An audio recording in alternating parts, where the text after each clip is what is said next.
Ẹ kú dédé wòyí o, ìròyìn lérèfé ni mo mú wá sétí ìgbọ́-yín láti ẹnu ọmọ yín ìyáàfin Lydia Ọbọ-Falẹyẹ. Kò dín ní ẹgbẹ̀rún 5 akẹ́kọ̀ọ́ ilé ẹ̀kọ́ gíga ti ìlú Benin, University of Benin, ni wọ́n ń kojú ewu ìdènà láti má ṣe jókòó ṣe ìdánwò sáà kejì second semester èyí tí wọ́n ti pinnu pé yóò bẹ̀rẹ̀ lọ́jọ́ Ajé tí wọ́n bá kùnà láti san owó iléèwé wọn. Nínú ìwé tí ọ̀gá àgbà rẹ́jísítà ti ilé ẹ̀kọ́ gíga náà, Ọ̀gbẹ́ni Adémọ́lá Bọ̀bọ́lá fọwọ́ sí, ní ilé ẹ̀kọ́ náà ti kéde láti fi ọwọ́ líle mú ètò ìlànà tí ó sọ wípé ẹnikẹ́ni tí kò bá sanwó ilé ẹ̀kọ́ rẹ̀, irú ẹni bẹ́ẹ̀ kò lẹ́tọ̀ọ́ láti jókòó ṣe ìdánwò, àti pé rírán àwọn ẹni tí kò tíì sanwó létí nígbà gbogbo ti lọ sí òkun ìgbàgbé. Àwọn akẹ́kọ̀ọ́ tí ọ̀rọ̀ náà kàn kò tilẹ̀ ṣe bí ẹni pé àwọn yóò san owó kankan rárá lẹ́yìn gbogbo ìwé ìrántí tí àwọn fi ránṣẹ́ sí wọn. Àwọn akẹ́kọ̀ọ́ yìí náà tún kọ̀ jálẹ̀ láti gba ètò ẹ̀yáwó tí ó wà fún àwọn akẹ́kọ̀ọ́ student loan (NEFON), àti pé gbogbo ìlàkàkà wọn láti rọ àwọn akẹ́kọ̀ọ́ tí ọ̀rọ̀ náà kàn láti san owó yìí ni ó já sí pàbó. Nítorí ìdí èyí ni ilé ẹ̀kọ́ gíga ṣe pinnu láti so wọ́n lọ́wọ́ kọ́ láti ṣe ìdánwò sáà kejì tí yóò bẹ̀rẹ̀ ní ọjọ́ Ajé tí í ṣe ọjọ́ 29 oṣù kẹsàn-án ọdún tí a wà nínú rẹ̀, September 29. Bọ̀bọ́lá ṣe àfikún ọ̀rọ̀ rẹ̀ nípa títú àṣírí síta pé àwọn adarí ilé ẹ̀kọ́ gíga Senate ti fún àwọn provost, dean, director àti àwọn olórí department kọ̀ọ̀kan láti ṣe àtẹ̀jáde orúkọ gbogbo àwọn akẹ́kọ̀ọ́ tí ọ̀rọ̀ náà kàn ní agogo 8 òwúrọ̀ 8 a.m. ọjọ́ Ajé. Gẹ́gẹ́ bí ohun tí ó tún sọ ni pé ìgbésẹ̀ yìí yóò mú kí àwọn akẹ́kọ̀ọ́ tí ó jẹ owó lè mọ irú ipò tí oníkálukú wọn wà, kí wọ́n sì tún tètè sanwó ní ìṣẹ́jú tí ó gbẹ̀yìn kí ó tó di pé ìdánwò náà bẹ̀rẹ̀. Ó tún wá ṣe àfikún ọ̀rọ̀ rẹ̀ wípé àwọn òṣìṣẹ́ ètò ààbò alágbára task force, èyí tí igbákejì ọ̀gá àgbà pátápátá Deputy Vice Chancellor Academy ṣe adarí rẹ̀, ti gbé ẹgbẹ́ tí yóò máa ṣọ́ gbogbo ohun tí ó ń ṣẹlẹ̀ kalẹ̀ ní ìbámu pẹ̀lú ìgbésẹ̀ ìlànà tí àwọn gbé. Ní ìwé ìròyìn Punch orí afẹ́fẹ́ ti kọ́kọ́ ṣe àkọsílẹ̀ rẹ̀ ní ọjọ́ 10 oṣù kẹrin April 10 ọdún 2025 ní ilé ẹ̀kọ́ gíga ti ìpínlẹ̀ Rivers, Rivers State University, Npolu Owo-Ororukwo ti ìlú Port Harcourt ti bẹ̀rẹ̀ ìlànà ìgbésẹ̀ kò sí owó iléèwé kò sí ìdánwò. Ọ̀gá pátápátá Vice Chancellor Ọ̀jọ̀gbọ́n Isaac Zeb Obipi náà sọ̀rọ̀ yìí nígbà tí àwọn akẹ́kọ̀ọ́ ń ṣe ìdánwò alákọ̀ọ́bẹ̀rẹ̀ ti sáà kínní ní àyíká ilé ẹ̀kọ́ gíga náà ní ìlú Port Harcourt. Ó tún wá tẹ̀síwájú nínú ọ̀rọ̀ rẹ̀ nípa kíkìlọ̀ fún àwọn akẹ́kọ̀ọ́ láti má ṣe jẹ́ kí ẹ̀mí èṣù wọnú ẹnikẹ́ni nínú wọn, kí wọ́n má bàa darí owó iléèwé tí àwọn òbí àti alágbàtọ́ ń fún wọn sí ọ̀nà mìíràn bíi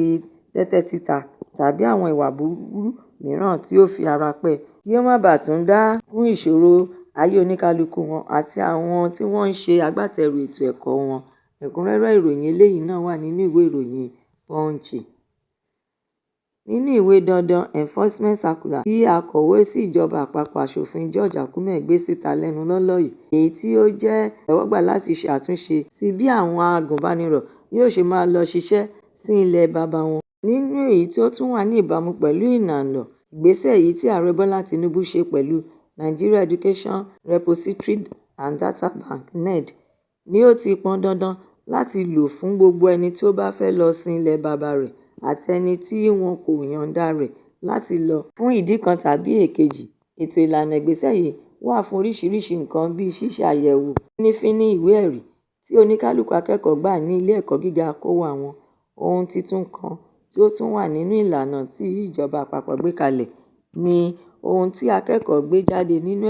ètò ẹ̀kọ́ rẹ̀ bí ìwé àkọsílẹ̀ tí ó kọ, thesis or project report. Ṣùgbọ́n níbi abala ìlànà yìí ni wọ́n ṣàlàyé rẹ̀ gẹ́gẹ́ bí ṣíṣe àyẹ̀wò ìdánilójú tó péye nípa bí ilé ẹ̀kọ́ gíga kọ̀ọ̀kan ṣe ń gba akẹ́kọ̀ọ́ wọlé sí ilé ẹ̀kọ́ gíga wọn àti ibi tí ilé ẹ̀kọ́ gíga náà so ara rẹ̀ pọ̀ mọ́ bí ètò ẹ̀kọ́ ṣe múnádóko sí, gbogbo ìgbésẹ̀ tí wọ́n ti gbé àti bẹ́ẹ̀ bẹ́ẹ̀ lọ. Ìròyìn tún wá pe àkíyèsí gbogbo ènìyàn padà sínú oṣù kẹta March ọdún 2025 nígbà tí mínísítà fún ètò ẹ̀kọ́ ń kéde síta gbangba wáyé bí iṣẹ́ àjọ NED yóò ṣe pàtàkì tó nígbà tí ìjọba bá parí ètò lórí rẹ̀ tán, èyí tí yóò wá di ohun tí àwọn akẹ́kọ̀ọ́ gbọ́dọ̀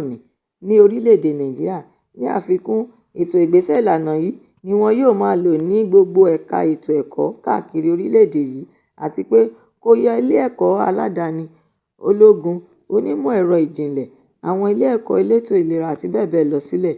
Ìwé tí iléeṣẹ́ akọ̀wé sí ìjọba àpapọ̀ gbé jáde síta,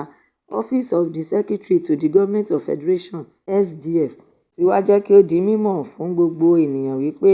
lílò rẹ̀ yóò bẹ̀rẹ̀ láti ọjọ́ 6 oṣù kẹwàá October 6, àti pé akẹ́kọ̀ọ́ kọ̀ọ̀kan tí ó bá fẹ́ lọ sin ilẹ̀ baba rẹ̀ ní àjọ NAD gbọ́dọ̀ rí pé ó yege kí irú ẹni bẹ́ẹ̀ tó lọ sin ilẹ̀ baba rẹ̀. Bí bẹ́ẹ̀ kọ́, ẹni bẹ́ẹ̀ kò ní gba ìwé lẹ́tà láti lọ sìnrú ìlú rẹ̀. Ìgbésẹ̀ yìí tún wà fún láti dáàbò bo ọgbọ́n ìmọ̀ àti dídá ètò ẹ̀kọ́ padà sí ìgbéga ìpèdéke èyí tí ó múnádóko èyí tí ó ti wà tẹ́lẹ̀ rí, kí àwọn akẹ́kọ̀ọ́ tí gbogbo ilé ẹ̀kọ́ gíga káàkiri orílẹ̀-èdè yìí lè jẹ́ àwọn akẹ́kọ̀ọ́ tí ó pegedé tí wọ́n sì tún yanrantí nínú ètò ẹ̀kọ́ oníkálukú wọn. Ní àfikún ọ̀rọ̀ rẹ̀ ni ó tún ti ṣàlàyé wípé ètò tó péye ni Ààrẹ Bọ́lá Tinubu ṣe sínú ìlànà tuntun yìí láti fún akẹ́kọ̀ọ́ àti àwọn olùkọ́ wọn ní èrè ẹ̀bùn owó tí wọn yóò sì máa gbà ní gbogbo ọjọ́ ayé wọn. Ìgbésẹ̀ mímọ yìí ni Aláùsá ń ṣètò rẹ̀ lọ́wọ́lọ́wọ́ tí ó sì tún ti fi ṣọwọ́ sí àjọ Federal Executive Council (FEC) láti ṣe àgbéyẹ̀wò rẹ̀ kí wọ́n sì tún sọ ọ́ di òtítọ́. Ẹ̀kúnrẹ́rẹ́ ìròyìn eléyìí náà wà nínú ìwé ìròyìn Vanguard. Àwọn ènìyàn tí ọ̀rọ̀ náà kàn ti pariwo kíkankíkan bí ẹgbẹ̀lẹ́gbẹ̀ ènìyàn tí wọ́n fẹ́ kópa nínú ìdánwò gbígba iṣẹ́ àwọn aṣọ́bodè Nigeria Customs Service Recruitment jákèjádò orílẹ̀-èdè yìí ti wà ní kólóbó ní ọjọ́ Ajé nígbà tí ojú ẹ̀rọ pọ́tà tí wọ́n ṣètò ìdánwò àkọ́kọ́ṣe náà forí ṣánpọ́n. Ìwé ìròyìn Daily Post ṣe àkọsílẹ̀ ìròyìn náà wípé ẹ̀rọ tí wọ́n ti ṣètò rẹ̀ láti jẹ́ kí àwọn ènìyàn tí wọ́n fẹ́ ṣe ìdánwò náà lò kí wọ́n tó ṣe ojúlówó ìdánwò ni ó kàn gbé oríṣiríṣi àṣìṣe jáde èyí tí ó dènà ọ̀pọ̀lọpọ̀ láti wọlé sórí rẹ̀, àti pé ní ọjọ́ tí wọ́n kéde wípé àwọn ènìyàn tí wọ́n fẹ́ lọ fún ipò Superintendent yóò ṣe ìdánwò alákọ̀ọ́kọ́ pre-test exercise ní ọjọ́ Ajé ní ọjọ́ 22 oṣù kẹsàn-án September 22 ọdún 2025 ní dédé agogo 3 ọ̀sán 3 p.m. ní gbogbo àwọn ènìyàn náà ti pariwo lọ́tùn-ún-lósì nígbà tí wọ́n dé gbogbo ibi tí wọn yóò ti ṣe ìdánwò yìí. Bí èrò ṣe pọ̀ ju ilé ìdánwò lọ, èyí náà ló tún dákún ìṣòro ọjọ́ náà, gẹ́gẹ́ bí ọ̀rọ̀ tí àwọn ènìyàn kọ̀ọ̀kan bá àwọn akọ̀ròyìn Daily Post sọ ni pé àwọn dúró fún ọ̀pọ̀lọpọ̀ wákàtí láti wá ojútùú sí ẹ̀rọ tí àwọn fẹ́ fi ṣe ìdánwò, ṣùgbọ́n gbogbo ìlàkàkà wọn náà pàbó ló já sí. Abdullahi Kabiru, ọ̀kan lára àwọn olùṣe ìdánwò tí ó sì tún jẹ́ ọmọ bíbí ìpínlẹ̀ Nasarawa, gba àwọn ilé-iṣẹ́ aṣọ́bodè ní ìmọ̀ràn láti pín gbogbo àwọn ènìyàn náà sí ìsọ̀rísọ̀rí kí gbogbo wàhálà tí àwọn ènìyàn ń kojú bá lè dínkù lórí ẹ̀rọ tí àwọn fẹ́ lò. Olùṣe ìdánwò mìíràn, Ojila Adol, tí òun náà wá láti ìpínlẹ̀ Benue, náà sọ èròǹgbà tirẹ̀ wípé èrò ti pọ̀ jù, èyí tí ó ṣe okùnfà ìpèníjà tí ó wáyé ní gbogbo ibi tí àwọn ti fẹ́ ṣe ìdánwò náà. Ó wá rọ àjọ yìí láti lọ ṣe ìgbáradì tí ó péye láti fi ṣètò ìdánwò náà. Ó wá ṣe àfikún ọ̀rọ̀ rẹ̀ wípé èyí ló ṣe àfihàn bí ogunlọ́gọ̀ ọ̀dọ́ lórílẹ̀-èdè yìí ṣe wà láìníṣẹ́ lọ́wọ́, àti pé ìwọ̀n péréte ọ̀dọ́ ni ìjọba gbà síṣẹ́. Ọ̀pọ̀lọpọ̀ ènìyàn ló gbà wọ́n nímọ̀ràn nípa bí àjọ Nigeria Customs yóò ṣe gbé ètò ìgbanisíṣẹ́ wọn gbà. Ẹ̀kúnrẹ́rẹ́ ìròyìn eléyìí náà wà nínú ìwé ìròyìn Daily Post. Ìròyìn lérèfé tí ó ní kò ní jù báyìí lọ nítorí pé kí ń lọ bẹ̀ oge. Ẹ tún pàdé mi lọ́la fún àkọ́tún ìròyìn lérèfé mìíràn láṣẹ Èdùmàrè. Ẹ má ṣe aláìlọ kàn sí YouTube channel ìròyìn lérèfé, kí ẹ jọ̀wọ́ kí ẹ bá mi subscribe, kí ẹ sì tún bá mi fi èròǹgbà yín ránṣẹ́ sórí rẹ̀, kí ẹ bá lè ní àǹfààní láti máa gbádùn ìròyìn lérèfé síwájú àti síwájú sí i. Ẹ ṣé tí ẹ̀ ń tẹ́tí gbọ́ mi nígbà gbogbo. Ó dàbọ̀.